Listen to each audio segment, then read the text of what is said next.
अस्सलामुअलैकुम। आज का जो हमारा टॉपिक है वो है बाइनरी रिलेशन, और ये सेट का हमारा टॉपिक है और बोर्ड में इससे मुतालिक सवाल आया था, इसलिए मैं आपको ये समझा रहा हूँ। तो इसको समझने के लिए हम पहले दो सेट ले लेते हैं। हमारे पास एक सेट है 1 और एक सेट है B, और इसमें है X एंड Y। तो सबसे पहले हम इसका A क्रॉस B मालूम करेंगे। तो 1 क्रॉस X एंड Y। अब हम यहाँ पर A क्रॉस B मालूम करते हैं, और A क्रॉस B में हम ऑर्डर पेयर बनाते हैं, यानी 1 का पेयर X के साथ बनेगा और 1 का पेयर Y के साथ बनेगा। अब स्टूडेंट, ये बात तो आपको समझ में आ गई, ये हमने पहले भी पढ़ी थी। लेकिन बाइनरी रिलेशनशिप मालूम करने के लिए हम A क्रॉस B के जो सेट बना हुआ है इसका हम सबसेट बनाएंगे, और सबसेट बनाने के लिए हमने पावर सेट आपको कराए थे, जिसमें हम सबसेट का इंट्रोडक्शन भी दिया था।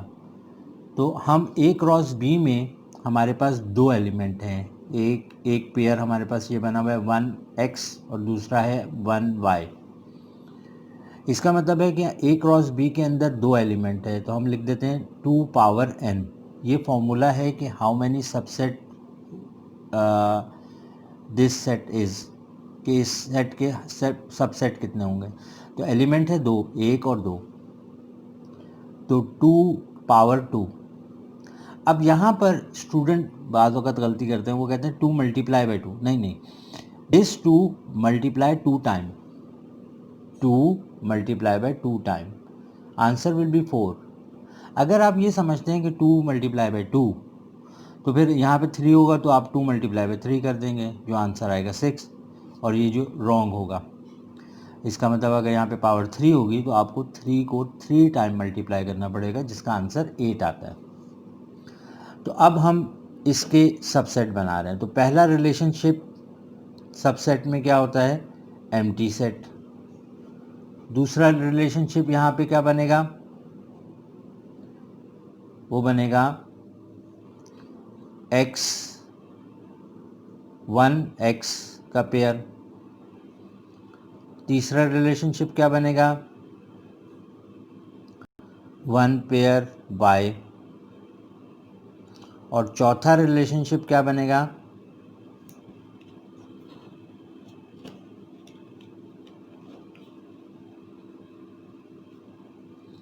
वो वही सेट बनेगा जो A क्रॉस B का है, 1x और 1y। तो इस तरह स्टूडेंट्स हमने यहाँ पर रिलेशनशिप मालूम कर लिए। टोटल 4 रिलेशनशिप बने। अगर हमारे पास A क्रॉस B में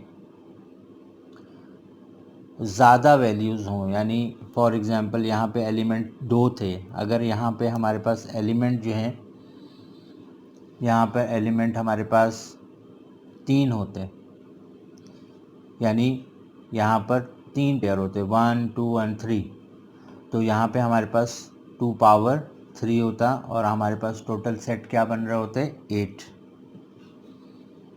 सही, यानी 8 रिलेशनशिप होते। और इसी तरह से अगर हमारे पास यहाँ पे एलिमेंट 4 होते, तो 2 पावर 4, इसका मतलब ये है कि हमारे पास 16 रिलेशनशिप बिल्डअप हो रहे होते। तो पेपर में, जो बोर्ड के पेपर में इससे मुतालिक जो सवाल आया था वो ये था कि आप A क्रॉस B मालूम करें और उसके कोई से 2 रिलेशनशिप मालूम करें। तो आप कोई से 2 रिलेशनशिप भी लिख सकते हैं डायरेक्टली, आपको पूरा सॉल्व करने की ज़रूरत नहीं है। अगर हम ये बोलें कि यहाँ पे 2 रिलेशनशिप मालूम करने, तो आप लिख सकते हैं एक 1 का पेयर एम्प्टी सेट, और एक जो है दूसरा रिलेशनशिप आप ये भी लिख सकते हैं। 1 x और 1 y। तो आपने बोर्ड का जो आंसर था वो आप दे देंगे। तो इस और अगर हम इस तरह भी बना सकते हैं कि ये दो वैल्यूज़ को ले लें, हम कोई भी कम्बिनेशन ले सकते हैं, उसमें दो रिलेशनशिप के मुतालिक या तीन रिलेशनशिप के मुतालिक अगर सवाल करते हैं तो ये आंसर इस तरह होगा। आई होप कि आप लोगों को ये चीज़ समझ में आई होगी और इंशाल्लाह आपसे मिलते हैं नेक्स्ट टॉपिक के साथ। मैं ये फुल पेज आपको शो कर रहा हूँ, तो आप इसको गौर से देख लें। और अब जो नेक्स्ट वीडियोस होंगी उसके लिए हम इंशाल्लाह आपको एक PDF में दे रहे हैं फ़ाइल, जिसको आप यूज़ कीजिएगा और उसमें 21 ईयर्स के पेपर्स हैं और उनको सॉल्व कीजिएगा।